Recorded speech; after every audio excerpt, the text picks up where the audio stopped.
Hey guys, we begin the story about medieval historical myths. If you're comfortable, then like and subscribe to video. And we start the story in the age of castles, knights, and kingdoms. The medieval world was a place where myths and reality often blended together, where stories carried through whispers and the market squares and by the firelight of taverns seemed too fantastical to be true, yet hidden beneath layers of superstition, rumor, and fear. Many of these myths contain fragments of reality waiting to be uncovered, centuries later by scholars, explorers, and scientists who refused to accept that the past was only a collection of fairy tales. One such myth was the existence of great subterranean passages stretching beneath the grand cathedrals of Europe. People of the Middle Ages believed that beneath the sacred stones lay tunnels connecting abbeys and monasteries, secret paths that monks used to escape raids or hide sacred relics from invaders for centuries.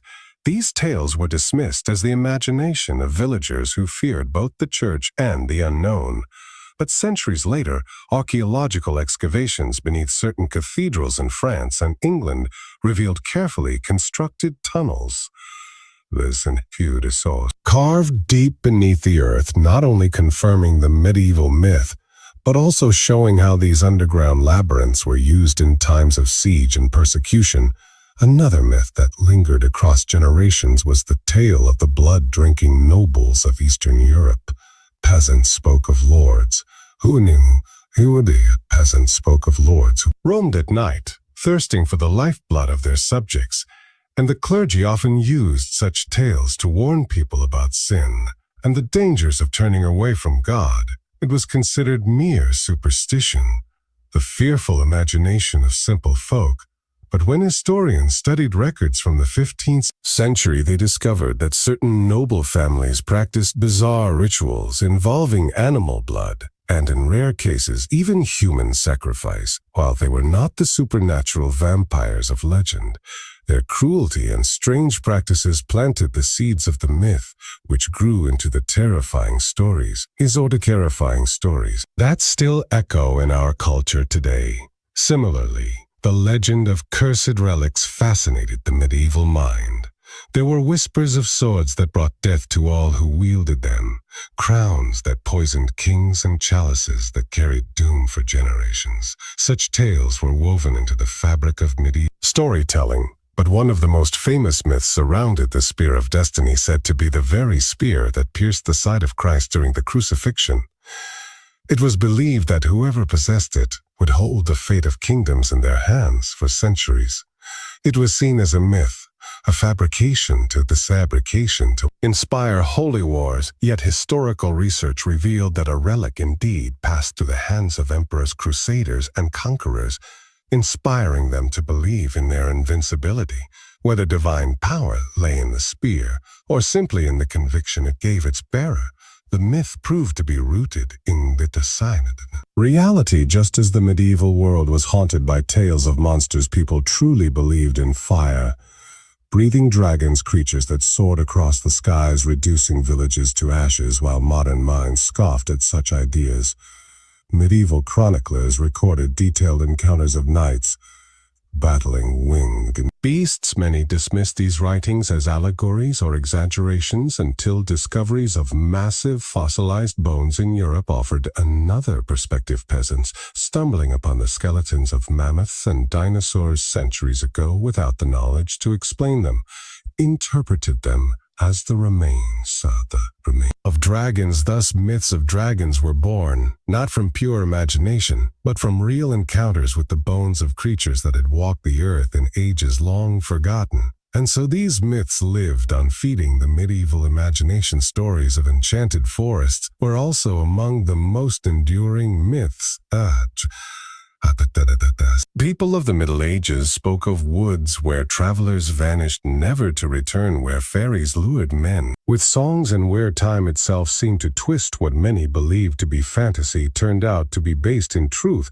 Certain medieval forests in Germany and France were indeed places of strange phenomena, with gases rising from the swamps that created ghostly lights known as will Oh, the wisps travelers, unfamiliar with natural science, believed them to be spirits leading them to doom, while the dense, uncharted woods were filled with bandits and wolves, making them dangerous for real reasons. Yet through the eyes of the people, they became enchanted, cursed realms where myth and danger were one in the Same across the Mediterranean. Another myth stirred fear among sailors, the legend of sea serpents, monstrous creatures that dwelled beneath the waves with bodies as long as ships for centuries.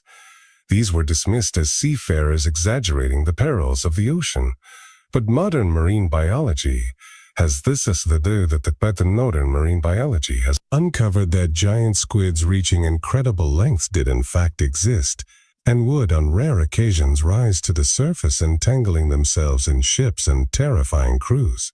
Thus what medieval sailors described as sea serpents were actually real encounters, misunderstood through fear and lack of knowledge. The medieval world was also filled with whispers of secret societies, groups of monks, knights, and scholars who met in shadowy halls, exchanging forbidden knowledge and practicing rites. Unknown to the common people, the myth spoke of the Knights Templar, a holy order, accused of worshipping strange idols and making pacts with forces beyond heaven. Though the church declared them heretics, and many believed the accusations to be myths, centuries later, hidden manuscripts and archaeological finds confirmed that the Templars did indeed practice unique rituals, some symbolic and others shrouded. In secrecy. Their myth was not a creation, but an echo of a hidden truth buried beneath political agendas and fear of their growing power. Yet not all medieval myths were dark or sinister. Some were of marvels and wonders. People told stories of mechanical knights that could move on their own, of talking statues, and of cities paved with gold for years. These were regarded as fairy tales, but discoveries in old manuscripts of inventors like Al-Jazari revealed designs for automata, mechanical creations powered by water, and gears that could move, lift, and even play music. Thus, what the medieval mind thought to be magic was actually the earliest seed of engineering and science, misunderstood by those who saw the world only through the lens of faith and fear. And so the medieval world was not a place where myth and reality were separate, but rather a time where they danced together, where the impossible often had roots in the real, and where stories carried truths disguised as fantasy. Every whispered legend, every tale told by firelight, carried a shadow of something that once walked upon this earth or dwelled within the hearts of men. And as the centuries passed, what was once dismissed as medieval imagination slowly revealed itself as fragments of forgotten history, waiting patiently for the world to see. The medieval imagination did not stop at dragons or enchanted forests, for it wandered further into the unknown, crafting myths of cities swallowed by the earth, entire kingdoms lost beneath oceans and mountains. The most famous of these was the tale of a shining city beneath the waves, where bells could still be heard ringing on stormy nights. Many dismissed this as drunken sailor stories, but evidence revealed in later centuries of villages and towns submerged due to rising seas and shifting lands gave truth to these myths in France. For example, stories of the lost city of Wise were told by peasants who believed the sea itself had claimed a sinful land, though modern study of coastal ruins showed that floods and storms had indeed swallowed medieval settlements, leaving behind whispers that transformed into legends, proving that even in myth the echo of truth resounded strongly throughout time. And just as there were myths of lands lost to water, so too were there tales of lands of endless riches lying beyond the horizon. Peasants spoke of El Dorado before the age of discovery. Knights dreamed of golden isles, where kings wore crowns of jewels, and forests dripped with silver, at first regarded as madness. These tales drew explorers into the unknown seas of the 15th century, where they found indeed lands far beyond Europe, filled with wonders unknown, though not golden in the way myths proclaimed. These discoveries showed that medieval myths of lands beyond the horizon were not empty dreams, but distant glimpses of realities waiting to be uncovered across villages. Whispers also spoke of curses passed from one family to another, entire bloodlines doomed by sin. It was thought by many that this was merely the invention of jealous neighbors, yet modern studies of hereditary diseases revealed that certain families indeed carried afflictions that traveled down generations, misunderstood by those with no knowledge of medicine. Peasants instead explained it as curses, and in this way myth was woven from truth. Every medieval village held a place believed to be haunted, whether a ruined tower, a lonely field, or a derelict church. The peasants spoke of restless spirits who wandered the night and struck fear into hearts, while some thought these were tales created to scare children. Modern research into medieval sites has revealed mass graves, battles fought where the dead were never buried properly, and tragedies that left imprints of sorrow upon the land. When travelers reported strange feelings or visions around these places, it was not entirely imagination, but the very real memory of suffering that created such myths of ghosts in castles and wraiths upon fields. The myth of witches, too, haunted the medieval world. Villagers feared women who lived at the edge of forests, who collected herbs and muttered incantations by firelight. These were seen as servants of the devil, and tales spread that witches could fly on broomsticks or transform into animals. While most of this was superstition, rooted in ignorance, historical documents and archaeological studies have confirmed that many of these so-called witches were actually skilled herbalists, midwives, and healers. Their knowledge of plants and medicine seemed supernatural to villagers, and when they spoke of charms or potions, they were indeed using practical remedies. This truth, hidden beneath layers of fear, shows how myth and reality danced closely together in medieval times. Another enduring myth was that of giants, great men taller than trees, who roamed mountains and fought with heroes. The church at times used the tales of giants to explain biblical stories, while peasants whispered of bones found in caves. Many dismissed the idea entirely until excavations revealed the skeletons of mammoths and prehistoric creatures mistaken by simple folk as human bones. The myth of giants was therefore not pure invention, but misinterpretation of ancient fossils that continued to fuel the imagination of the medieval mind. And yet one cannot speak of medieval myths without mentioning the fabled beast said to dwell within rivers and lakes. Peasants across Scotland spoke of monstrous creatures lurking beneath the waters, who rose to devour men and animals. The most famous was the great serpent of Loch Ness, which, although popularized centuries later in this, was already whispered in the medieval world. While most believed its superstition, naturalists and historians recorded sightings of unusually large fish and aquatic animals that gave rise to such legends. Perhaps the creatures were not what we imagine, but the fear of the unknown waters gave life to the enduring myth that survives even today. In those same times, knights spoke of holy relics, glowing crosses, and incorruptible bodies of saints. People traveled across Europe to see these wonders. Many dismissed them as lies created by the church to draw pilgrims, but careful study of medieval records remains revealed that some bodies indeed resisted decay naturally through environmental conditions, creating the myth of incorruptible saints. Though wrapped in superstition, this was once again truth mistaken as miracle.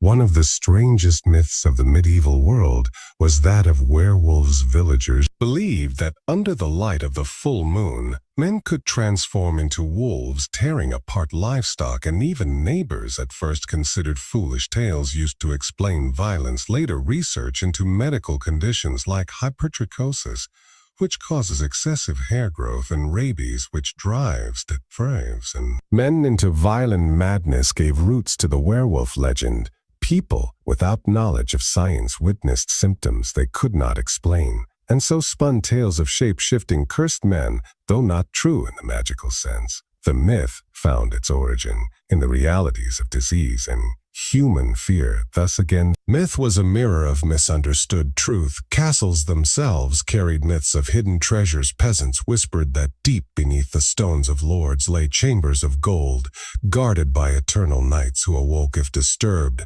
Though many scoffed centuries later, treasure hoards were found sealed beneath castles, coins buried in times of war when lords hid their wealth from invaders.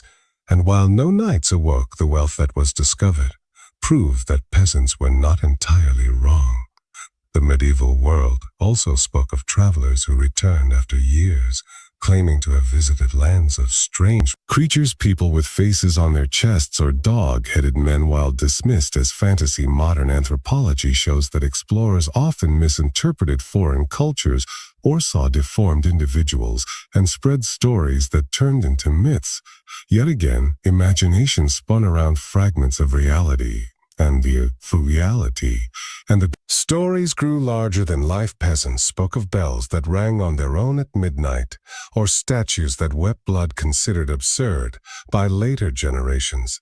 These myths were linked to real medieval phenomena, statues made of porous stone that when filled with water seemed to weep during certain seasons, or bells that swung due to tremors and strong winds, events misunderstood by simple folk, but turned into tales of miracles and curses alike. Myths were not confined to Europe, for across the medieval world, from the Middle East to Asia, tales of jinn spirits, fire beings, and shapeshifters echoed through society. In the medieval Islamic world, scholars debated the existence of jinn, thought to be invisible beings dwelling alongside humans, dismissed by some as legend, and yet stories of possession, madness, and unexplained happenings gave strength to the belief. Today, researchers connect some of these tales to psychological illnesses misunderstood in those times. Thus, once again, myths revealed themselves as ancient attempts to explain mysteries of the human mind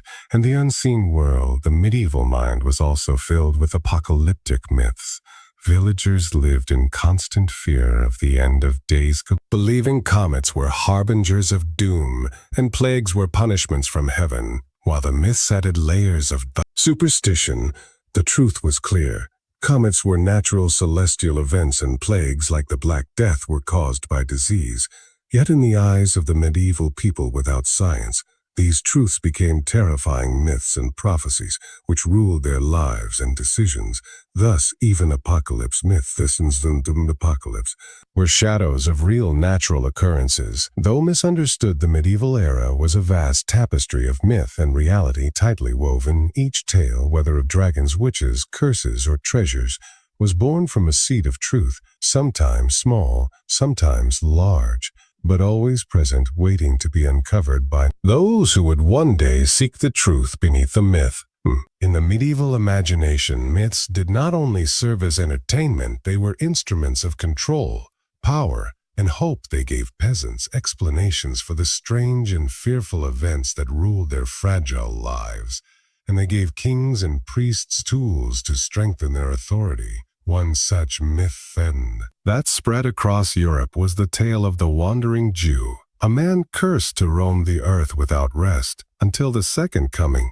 Many thought this tale a fabrication of preachers to instill fear, but traces of the myth reveal connections to real individuals who traveled endlessly across borders. The storytellers combined these wanderers into a single cursed figure who carried lessons about faith and sin, proving again that medieval myths were often rooted in distorted fragments of truth. Another enduring story was that of the Holy Grail, the cup said to have been used by Christ at the Last Supper.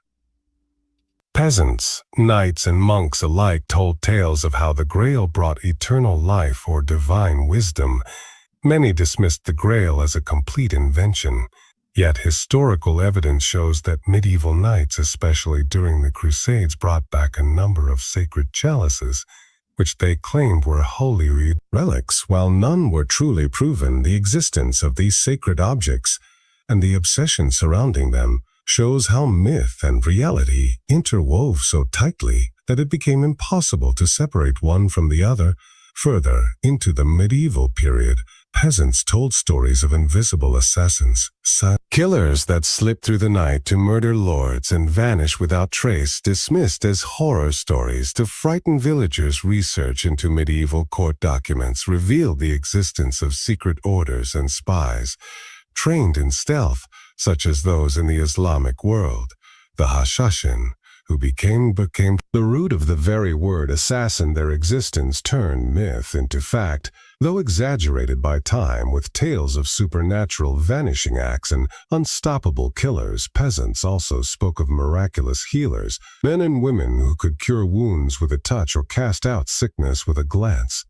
The church alternately supported and condemned such figures. Some were declared saints, while others were executed as heretics and witches. Modern understanding reveals that many of these healers possessed knowledge of plants, minerals, and early forms of surgery, misunderstood as supernatural by villagers. Their success and failures alike became woven into the myth of healers who wielded powers beyond mortal men. Another fascinating medieval myth was that of alchemy. Peasants whispered of men who could transform lead into gold or brew elixirs of immortality. Considered absurd by many today, alchemy in truth was the earliest form of chemistry studied in hidden chambers by scholars seeking to understand the mysteries of matter. Though they did not succeed in creating immortality or gold, they laid the groundwork for modern science. Their experiments, misunderstood by common folk, gave rise to tales of sorcerers with limitless powers, again showing how myth was born from seeds of reality. In those times, knights returning from crusades spoke of monstrous creatures they claimed to have seen in distant lands, giant birds that could lift elephants, demons with faces of flame, men who lived without heads, their eyes on their chests. While these tales sounded impossible, later explorers and scientists confirmed that medieval travelers often encountered animals unknown in Europe, such as the ostrich, the crocodile, or even the giraffe. Their strange appearances to unfamiliar eyes became twisted into mythic beings when retold by candlelight to audiences hungry for marvels and fear. The myth of headless men, for example, may have originated from descriptions of tribes with unusual battle masks or body paintings, misunderstood through the lens of medieval imagination. Many castles also carried myths of eternal knights who slept beneath the stones, waiting for the day their king would call them back to battle. Legends of King Arthur and his knights waiting in Avalon, or of Frederick Barbarossa sleeping beneath a mountain, reflect this belief, considered fantasy. For centuries, historians found that in times of war, lords and kings often spread such myths, intentionally promising their return to inspire hope among their people. The myth thus had truth not in supernatural return, but in the deliberate crafting of stories to preserve loyalty and faith. One cannot ignore the myth of relics that bled. Villagers told of crucifixes that dripped blood when sin was high, or statues of the Virgin that shed tears. Initially seen as absurd, many of these tales were linked to natural explanations, such as pigment seeping through wood or moisture dripping through stone. Yet careful investigation shows that some were deliberate fabrications by clergy to inspire devotion, though the acts were false. The devotion they inspired was real, making the myth itself an instrument of power. Across the medieval seas, sailors spoke of islands that appeared and disappeared in the fog, sometimes glowing with strange lights while mocked as sailor tales. Modern geography records that volcanic islands often emerged suddenly from the sea and then disappeared again due to eruptions and erosion. Medieval sailors with no knowledge of geology interpreted these as phantom isles, giving birth to myths that traveled across oceans, yet carried within them the truth of natural events unknown at the time. Myths of cursed kings were also common. Peasants. Certain rulers brought famine or drought simply by their presence. One of the most famous was the legend of Richard III, said to have been born under a crooked star, cursed to bring chaos. Though dismissed as superstition, modern science and history suggest that rulers often suffered from illnesses or deformities which medieval minds interpreted as curses. Thus, what was seen as divine punishment was in reality human frailty, misunderstood and woven into myth as part of divine will. In the same way, peasants spoke of animals that brought omens, black dogs that prowled crossroads, giant ravens that appeared before disaster, and white stags that heralded great change. These were not dismissed lightly, for chronicles recorded such sightings, often before battles or tragedies. Today, zoology shows that many of these animals simply behaved in unusual patterns. But for medieval minds, they became harbingers of fate, proving that myth was the lens through which they interpreted real events. Some myths crossed into the realm of the bizarre, like tales of rains of blood or showers of frogs, which villagers swore they had witnessed. While laughed at by skeptics today, science shows that rains caused by dust storms and showers of frogs caused by waterspouts truly occur. The medieval world simply lacked explanations, and so clothed these natural events in the fabric of divine warning and myth. Further still, there were myths of relics that granted strength. The sword Excalibur, which knights believed could never be broken, or shields that made man invincible, dismissed by moderns as fantasy. Archaeological discoveries of master-crafted weapons, far stronger than others in their time, show that medieval smiths sometimes produced works so advanced that they inspired stories of invincible arms, proving that even in myth there was truth hidden in craftsmanship. Across the lands of Asia, medieval Europeans spoke of the Great Khan, a ruler said to command armies of endless horsemen who appeared as if from the wind. While Europeans exaggerated his power, the Mongols under Genghis created his power. The Mongols under Genghis Khan and his descendants did indeed create an empire vast beyond imagination, making the myth of an unstoppable lord not entirely false, but rather a reflection of the awe and terror the East inspired upon the medieval world. Medieval myths were not only about fear, but also hope. Peasants dreamed of a land without hunger, where rivers flowed with milk and honey, the land of Kokani, described as a paradise where food fell from the sky and work was unknown, dismissed as idle fantasy. Historians see in it the truth of peasant suffering. Such myths were born from hunger and toil, and while the land itself never existed, the dreams and yearnings of the people gave it life, proving that even fantasy revealed the harsh reality of the age. And finally, there was the myth of divine judgment upon entire cities. People spoke of Sodom and Gomorrah like punishments falling upon sinful towns, consumed by fire from heaven. Though considered moral tales, recent geological studies show evidence of cities destroyed by sudden earthquakes, fires, and floods in regions like the Dead Sea, confirming that what was myth in medieval minds may have been rooted in cataclysmic natural events misunderstood through the lens of faith and fear. Thus, each myth that echoed in the medieval tavern square or whispered by candlelight carried within it a fragment of truth. Distorted, misunderstood, or exaggerated, but never entirely false.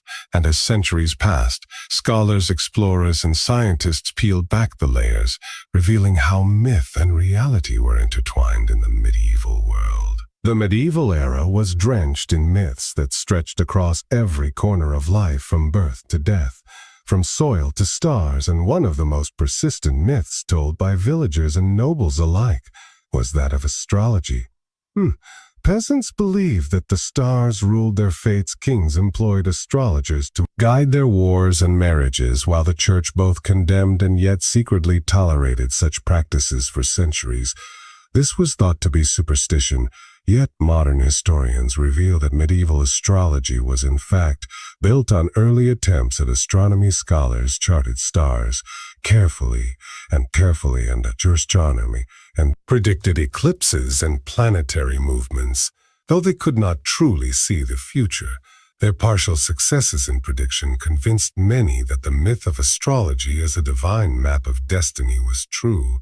Another myth that held power was that of enchanted weapon swords that shone with light maces that could never miss, and arrows that found their target. Legends of such weapons filled the tales of knights and minstrels, considered fantasy for generations. Archaeological discoveries of finely forged steel swords, like those of Damascus, reveal that certain weapons indeed had qualities beyond the then ordinary, sharper, stronger, and more flexible to the untrained medieval eye. Such craftsmanship was indistinguishable from magic.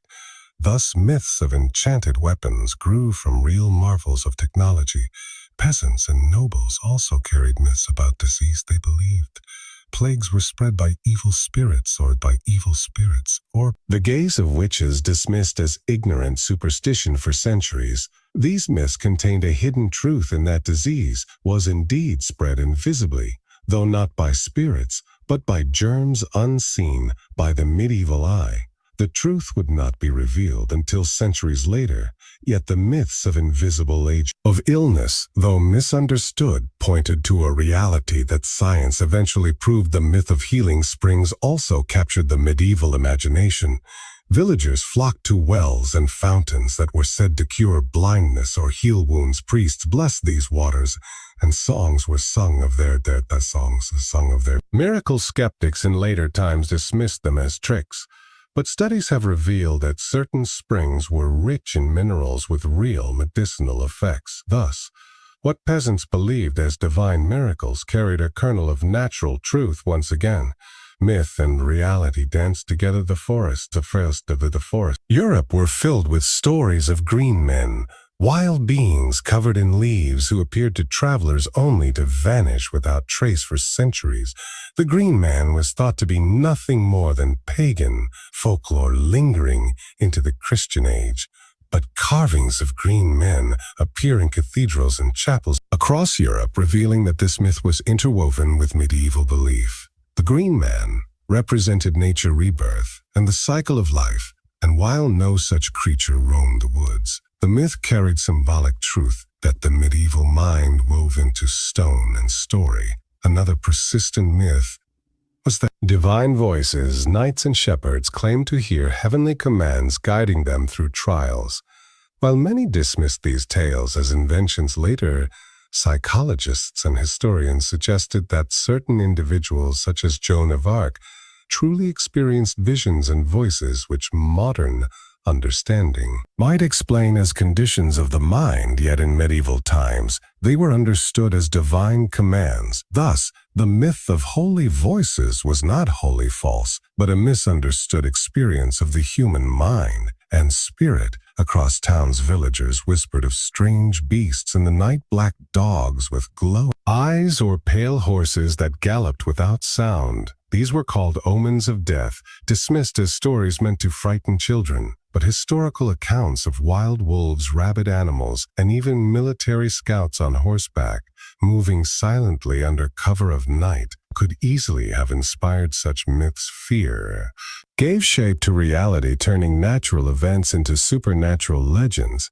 Peasants also told stories of stones that glowed in the dark rocks believed to contain the light of stars, which were used to protect homes from evil spirits, considered fantasy for centuries, but later revealed as truth when scientists discovered minerals that glowed faintly in darkness.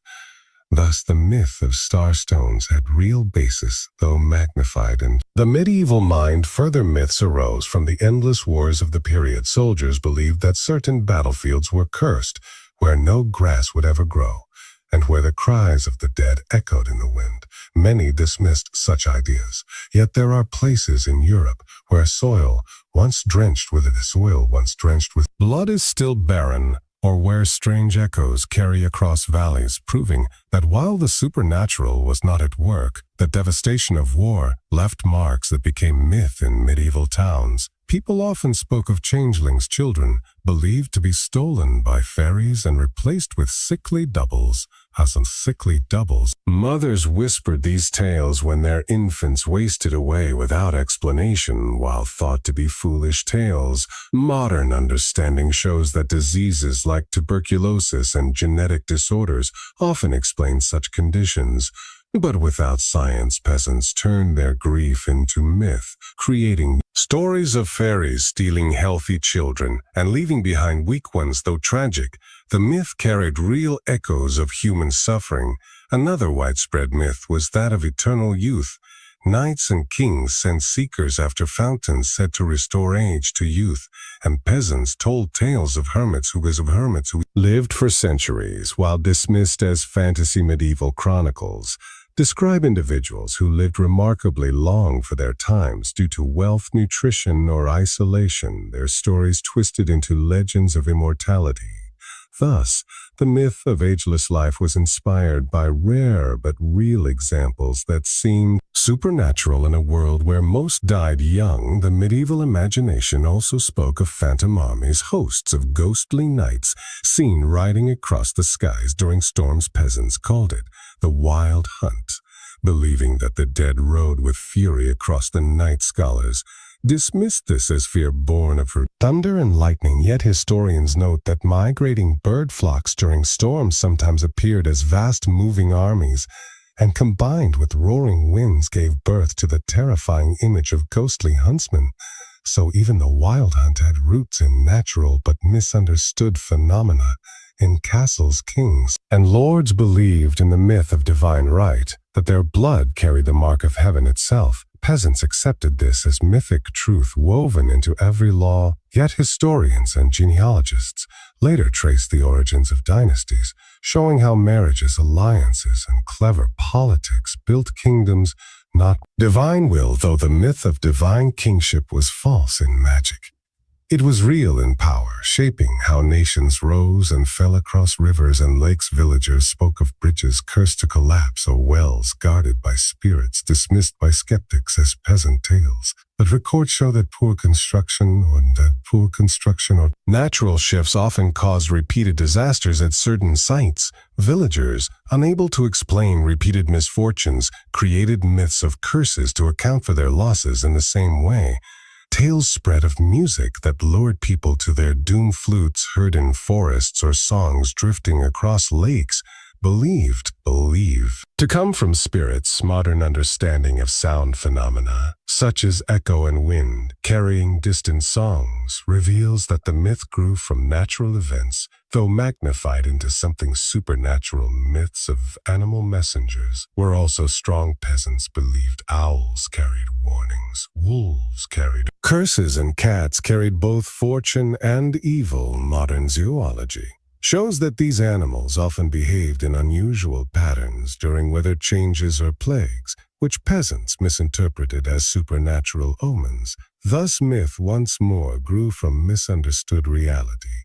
And so through all of these myths, the medieval world built a grand web where truth and fantasy could not be separated, where the voice of the divine might simply be the mind, where dragons might be the bones of giants, and where witches might simply be women with healing knowledge. Misinterpreted through fear, every myth, though draped in superstition, carried within it the pulse of reality, and across centuries, the truth waited hidden in plain sight for eyes trained enough to see it. The medieval mind also crafted myths about the skies above, believing that strange lights were angels or demons at war across the heavens. Villagers often claimed to see fiery crosses or wheels turning in the night sky. These visions were dismissed later as imagination, but modern records show that medieval people often witnessed natural phenomena like auroras, meteors, and atmospheric halos, which they interpreted through the language of faith and myth. When a blazing comet appeared, it was not seen as a natural event, but as a sign of divine wrath or coming war. Thus, the myths of celestial battles were born not from pure invention, but from real visions of the night sky misunderstood through fear and wonder. In monasteries, myths arose about books said to be written by the devil himself, Monks whispered of volumes filled with forbidden knowledge that glowed in the dark and cursed any man who read them. Many dismissed this as pure superstition, yet historians discovered manuscripts like the Codex Gigas, which were so massive and unusual that they inspired legends of diabolic creation. While not truly written by demons, the strangeness of these books, their mysterious origins and their terrifying illustrations were enough to convince medieval minds that such myths had truth behind them. Peasants also told of cursed bells that rang before disasters or funerals, while skeptics thought such stories. Silly later studies of medieval bells showed that vibrations caused by earthquakes or storms made bells toll without human hands, giving birth to myths that the bells themselves carried omens in times of famine. Myths spread about bread that turned into stone or milk that soured by the touch of witches thought to be lies born of desperation. Such myths often pointed to real contamination, food poisoning, or the spoiling of grain through fungus, the most infamous being ergot, which caused hallucinations, convulsions, and death. Medieval villagers, without understanding, created myths of curses and witchcraft, when in truth they were witnessing the effects of poisoned bread. Another powerful myth was that of relics that spoke. Villagers believed that crosses uttered words or that statues warned of danger.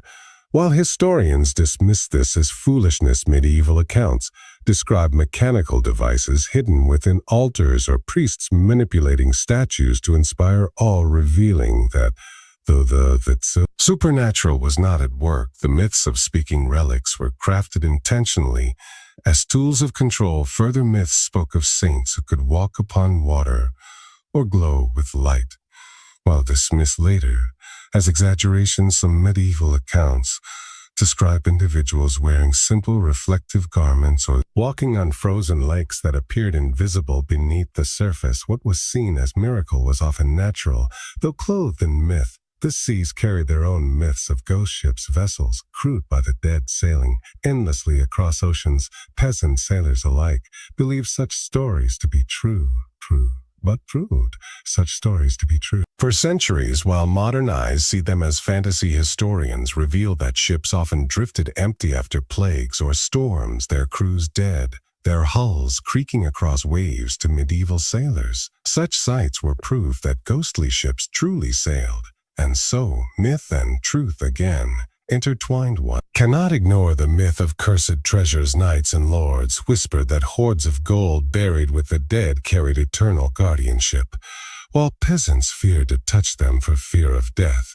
Many dismissed such tales as greed shrouded in superstition, yet archaeologists discovered tombs laced with poisonous traps or sealed chambers filled with toxins released upon opening. Thus, the myth of cursed treasures, while exaggerated, had basis in reality, for those who disturbed the resting places of kings and warriors often met death not by spirits but by poison and disease. Another myth echoed through the medieval age, that of magical music. Peasants told of minstrels who could charm beasts or raise the dead with the dead song. While thought impossible, the truth reveals that music had real power. In a world without noise and machine sound carried immense influence. Trained musicians could alter moods, soothe pain, or drive soldiers into frenzy, their skill magnified by the medieval imagination into mythic power. Across fields and villages, peasants also whispered of fairy rings, circles of mushrooms said to be portals to another world. Dismissed as silly tales, these rings were real, natural formations created by fungal growth. Their strange appearance inspired stories of fairies dancing by moonlight, transforming ordinary fungi into symbols of magic and danger. Yet again, myth was born from reality. In the great courts, myths of enchanted mirrors spread. Lords believed mirrors could reveal the future or expose traitors, dismissed as nonsense. Today, historians discovered that certain polished metals and crystals were used by early scientists for optical experiments. Their strange distortions of light seemed to reveal images beyond the natural world, and so mirrors became symbols of prophecy. inspiring myths that lasted for centuries. The medieval church itself fueled myths of purgatory, visions of souls trapped in flames awaiting prayers for release. While many saw this as a tool of fear, modern research into medieval visions shows that people near death often reported vivid dreams of tunnels, fire, or voices interpreted as glimpses of purgatory. Whether divine or psychological, such experiences gave root to myths that dominated faith across centuries. Myths of monstrous births also circulated widely. Villagers told of two-headed children or animals born with wings, dismissed later as lies. These stories often pointed to real cases of deformities caused by malnutrition or disease. The medieval world, unprepared for such anomalies, explained them through myth of curses or divine warnings across mountains.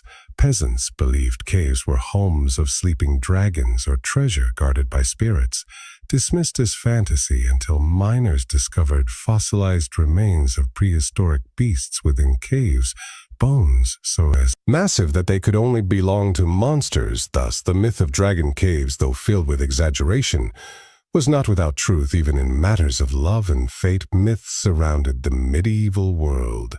Peasants tied red threads to trees, believing they bound lovers together.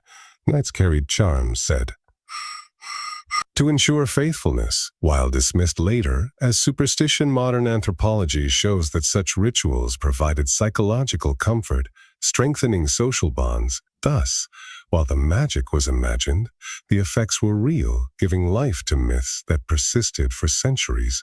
And then there was the greatest myth of all, that the medieval world itself was shrouded in darkness, ignorant of science, art, and knowledge. Though later times spoke of the Dark Ages as a world without reason, historians reveal that this myth itself is false, for the medieval world preserved ancient wisdom, built universities, advanced dance architecture through cathedrals, and laid the foundations of modern science. Though much was shrouded in faith, the seeds of progress were planted beneath the cloak of myth, proving that even the myth of the Dark Ages carries truth only when seen from one perspective. For medieval men and women lived in a world where myth was not separate from life, but part of the very air they breathed.